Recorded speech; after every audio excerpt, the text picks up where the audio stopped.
여러분, 화면을 끄기엔 아직 이른 순간입니다. 오늘 이 영상을 끝까지 보는 단 10분이 여러분이 알고 있던 코인의 끝이라는 통념을 조용히 뒤집을지도 모릅니다. 누군가는 말하죠. 파이코인, 잊혀질 코인이야. 이미 끝났지. 그 말 한마디에 많은 이들이 무심히 스마트폰 화면을 내렸습니다. 하지만 꼭 묻고 싶습니다. 정말 그럴까요? 겨울이 깊다고 봄이 오지 않는 건 아닙니다. 겨울은 끝이 아니라 다음 계절을 준비하는 시간, 땅속에서 뿌리가 더 단단해지는 시간입니다. 가격이 흔들렸다고 해서 가치를 의심하는 건 눈앞에 서늘함만 보고 계절의 순환을 잇는 것과 같습니다. 코인은 숫자만으로 평가하는 자산이 아닙니다. 그 수치 뒤에서 호흡하는 생태계, 그 생태계를 움직이는 사람, 그리고 사람들이 만들어낸 실제 쓰임새야말로 진짜의 기준이죠. 요즘 커뮤니티에는 파이는 잊혀질 것이다. 거래량이 없다. 차트가 답이 없다 같은 말들이 떠돕니다. 공통점이 있습니다. 차트만 보고 사람을 보지 않는다는 겁니다.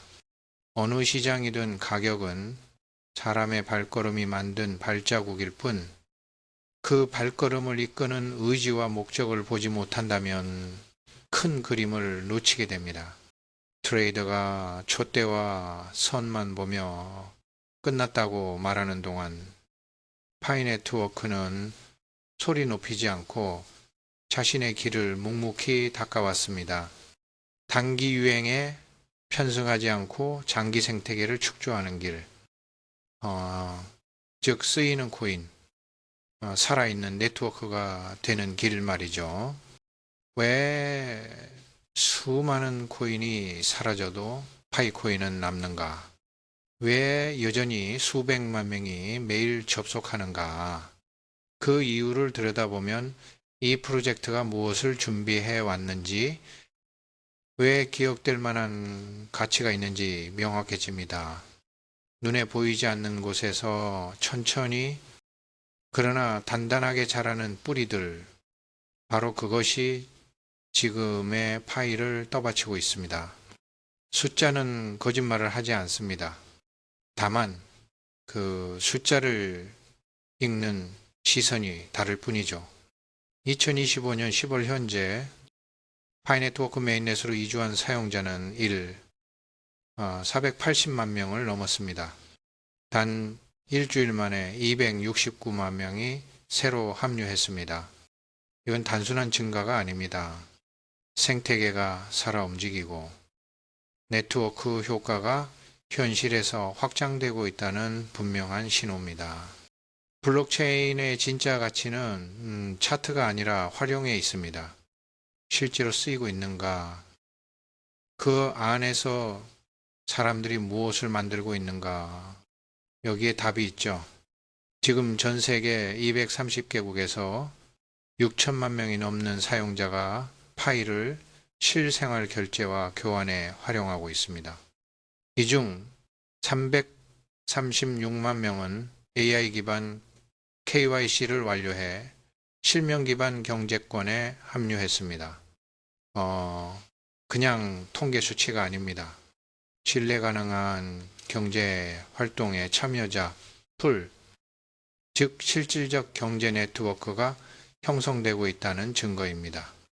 네트워크 안에서는 이미 253개의 앱이 운영 중이며 2만 4천 개가 넘는 신규 앱이 개발 단계에 있습니다. 그중 절반 이상이 일반 사용자가 직접 만든 앱입니다. 개발자가 아니어도 참여할 수 있는 노코드 창작 환경, 기존 블록체인에서 보기 드물었던 구조가 파이에선 현실이 되었습니다.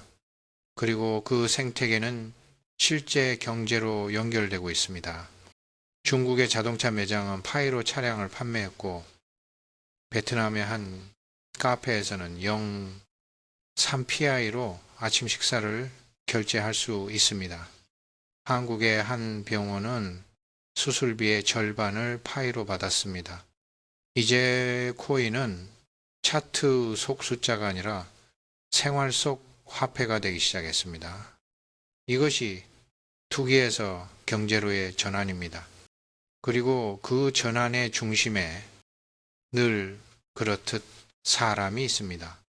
기술이 아무리 정교해도 자본이 아무리 크더라도 생태계를 움직이는 것은 결국 사람의 의지와 참여입니다.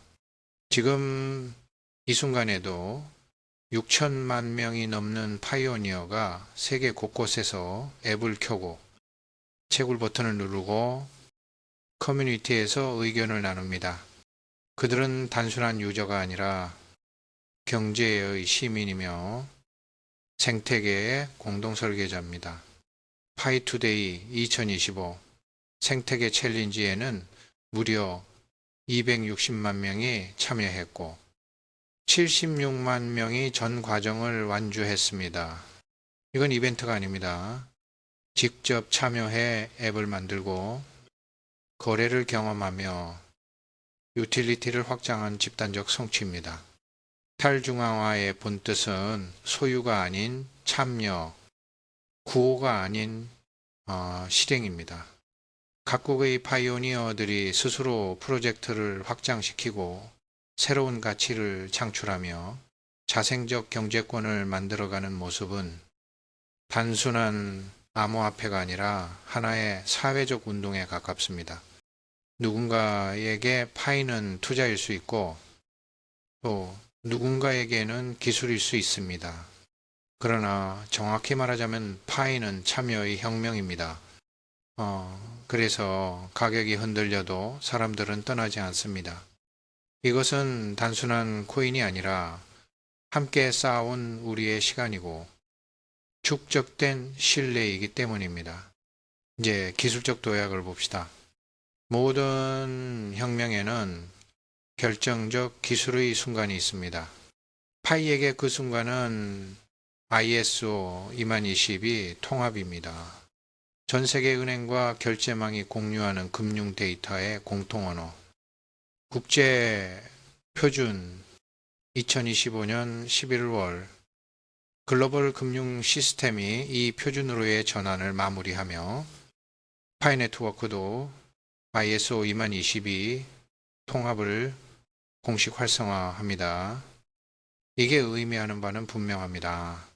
파이가 더 이상 암호화폐 안에 세상에 머물지 않고 글로벌 은행 시스템과 직접 연결되는 통로를 연다는 것입니다.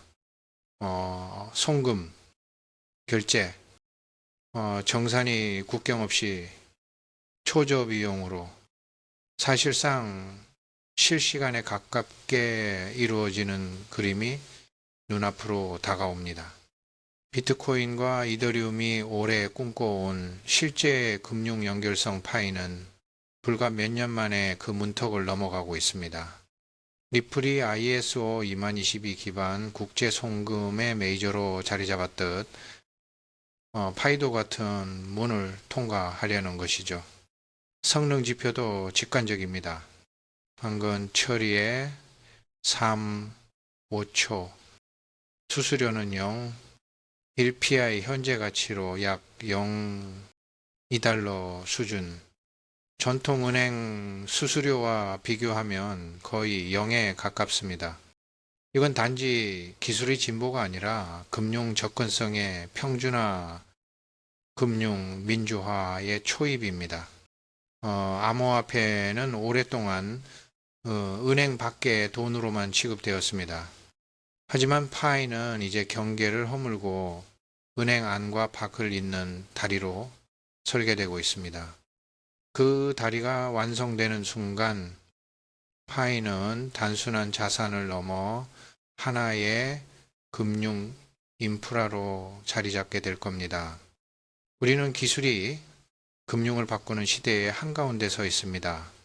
시장도 이 변화를 감지하고 있습니다. 초기엔 거래소 상장도 안 됐잖아 라며 가볍게 웃던 이들이 많았지만 지금은 제도권 자본이 먼저 문을 두드립니다.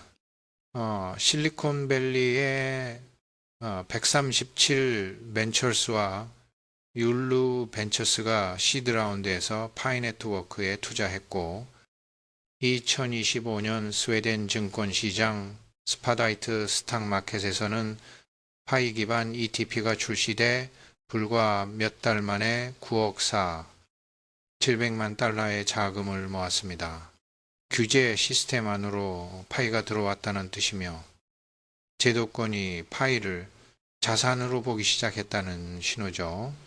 토큰 2049에서는 골드 스폰서로 참여하며 단순 부스를 넘어 산업의 중심 파트너로 주목받았습니다. 벤처 캐피털의 자금, 글로벌 증권 시장에 참여, 국제 컨퍼런스의 중심 무대 이 일련의 장면은 시장이 던지는 분명한 메시지입니다. 이 프로젝트, 이제 진짜다.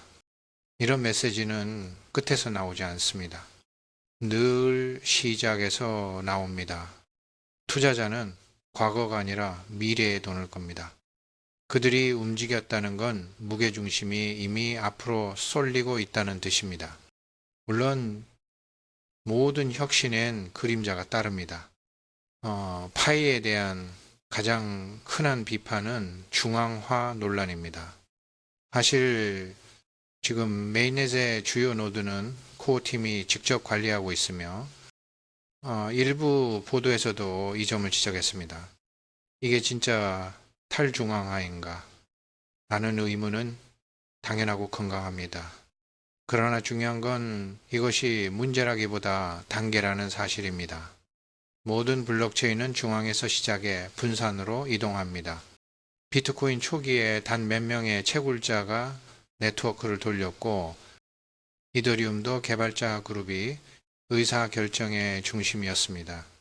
탈중앙화는 하루아침에 만들어지는 상태가 아니라 책임과 안정성을 확보하며 밟아가는 과정입니다. 파이는 지금 그 과도기를 지나고 있습니다. 2025년 파이 파운데이션 설립과 함께 전체 토큰의 10%가 생태계 개발과 커뮤니티 인센티브로 재분배되기 시작했고 거버넌스 시스템은 점진적으로 공개되고 있습니다. 파이넷, 디벨로퍼 포털, 해커톤을 통해 커뮤니티 기반 의사결정이 자리 잡고 있죠. 무질서한 분산보다 신뢰 위의 점진적 분산이 더 견고하다는 것을 파이는 실제로 증명하는 중입니다. 그래서 지금의 중앙화는 결함이 아니라 준비된 여정의 일부입니다. 모든 시스템이 성숙하려면 중심이 먼저 자라야 하고 그래야 진짜 분산이 가능합니다. 핵심은 누가 권력을 쥐고 있느냐가 아니라 그 권력이 어디를 향하느냐입니다. 파이가 가리키는 종착지는 명확합니다. 누구에게나 동등한 기회가 열리는 금융 민주화의 지평입니다. 그리고 다시 본질로 돌아옵시다. 지금 이 기다림은 의미가 있을까요? 가격이 밀릴 때마다 세상은 조롱하고 인내는 끝이 없는 것처럼 느껴집니다. 그러나 역사는 말합니다. 모든 혁신은 긴 침묵을 통과한 뒤 비로소 세상 위로 떠올랐다고. 비트코인도 처음 인연은 실패한 실험이라 불렸고 이더리움도 초기에 1달러의 실험용 토큰으로 취급됐습니다. 지금은요, 세계 금융의 구조를 바꾼 이름들입니다. 파이코인 역시 같은 길을 위해 서 있습니다. 2025년은 시작점에 불과합니다. 2월의 오픈 메인넷, 11월의 ISO 2022 통합, 그리고 이어질 수많은 금융 연결과 파트너십이 프로젝트를 새로운 차원으로 끌어올릴 것입니다. 그 여정의 중심에는 언제나 사람이 있습니다. 6천만 명이 넘는 사용자가 매일 앱을 켜고 커뮤니티를 지키며 실제 거래를 만들어가고 있죠. 이것은 단순한 투자가 아니라 사회적 실험이며 금융민주화의 혁명입니다. 숫자의 파이에 전부가 있지 않습니다. 진짜 가치는 신뢰와 시간, 그리고 함께 쌓아 올린 참여의 기록에 있습니다. 우리가 이 기다림을 견디는 이유는 단지 수익 때문이 아니라 세상을 조금 더 공평하게 만들 수 있다는 믿음 때문입니다. 그리고 역사는 언제나 그런 믿음을 가진 이들의 편이었습니다. 언젠가 세상이 다시 묻겠죠. 그때 파이를 왜 믿었습니까? 그때 우리는 이렇게 답할 것입니다. 가격이 아니라 가치였다고. 차트가 아니라 사람, 유행이 아니라 유틸리티, 외침이 아니라 실행. 파이는 이치기엔 너무 많은 사람이 매일의 시간으로 증명하고 있고, 끝나기엔 아직 보여줄 챕터가 남아 있습니다. 겨울의 끝자락에서 뿌리가 견디듯 이 생태계는 조용히 다음 계절을 준비합니다. 그리고 우리가 그 봄을 함께 여는 순간 여러분의 오늘 이 선택 화면을 끄지 않은 10분이야말로 가장 현명한 투자였다는 걸 알게 될 겁니다. 그렇다면 오늘 우리에게 필요한 건 거창한 구호가 아닙니다. 다시 한번 앱을 켜는 손길, 커뮤니티에 남기는 한 줄의 피드백, 실제 생활에서의 작은 결제 경험, 그런 작은 실행들이 겹겹이 쌓여 작동하는 경제를 만듭니다. 메인넷 2주일 480만, 주간 신규 269만, 글로벌 6천만 플러스의 사용자, AI, KYC 336만, 운영 중인 253개의 과 2만 4천 플러스의 개발 파이프라인, 이 모든 숫자 뒤에는 이름 없는 수많은 오늘들이 있습니다. 우리의 오늘이 파이의 내일을 만듭니다. 그리고 그 내일은 가격이 아닌 가치로 불릴 것입니다. 여러분, 파이는 잊혀질 프로젝트가 아닙니다. 오히려 기억될 프로젝트입니다. 이제 숫자 너머의 이야기를 함께 써내려갈 시간입니다.